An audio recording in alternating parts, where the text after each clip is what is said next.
What if Poland and Sweden remained in a personal union? First, for some historical context. In our timeline, Sweden and Poland were allies in the Livonian War. Later on, they were in a personal union under Sigismund IV Vasa. The problem was that Sigismund was a Catholic, ruling in the mostly Protestant Sweden, and while he did promise religious tolerance, he didn't keep his word. This led to a Swedish revolt led by his uncle, Karl IX, who was able to depose Sigismund and become the new king. Later on, the Commonwealth and Sweden had several devastating wars, which only led to the rise of Russia. But what if that was different? What if Poland and Sweden remained in a personal union? The first thing we need to change is Sigismund's religious tolerance issue.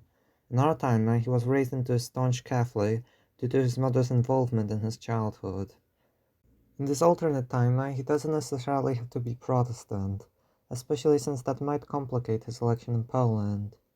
But maybe if he had more Protestants in his inner circle and more involvement from his father John III in his upbringing, he might at least become more tolerant to Protestants. Another major point of contention was Livonia, split between the Commonwealth and Sweden, and especially Estonia, which Sigismund promised to both states, to the Commonwealth in the Pacta Conventa and to Sweden in the Statutes of Kalmar. The Pacta Conventa was something that Polish kings promised as rewards in exchange for their election, but we'll have to change Sigismund's Pacta Conventa to trade rights in Estonia and aid in wars against Russia and Denmark. This will prevent one of the major factors leading to Sigismund's deposition. Now, onto the scenario. So the first major event in this timeline is the Time of Troubles in Russia, also known as the Dimitriads, during which Poland took Moscow, and the Polish king, Vladislav IV Vasa, was briefly installed on the throne of Russia. But that is topic for another video. In this alternate timeline, if just Sweden and Poland remained in a union, Vladislav IV still loses the throne of Russia, but the Commonwealth and Sweden gain significant territories, just like in our timeline. The Commonwealth might also win the war with the Ottomans, gaining control of Moldavia. Now comes the first major roadblock in this timeline, the death of Sigismund III. It is possible that the Ottomans will fully invade the Commonwealth, seeing it as a greater threat, along with Russia in the Smolenskian War, but that's unlikely. But it is possible for the Ottomans to use the chaos to retake control over Moldavia, but Russia still loses the Smolenskian War, just like in our timeline, possibly resulting in even more territorial losses. But for the sake of the video, Vladislav IV doesn't gain the throne of Russia, since just like I said, that's a topic for another video.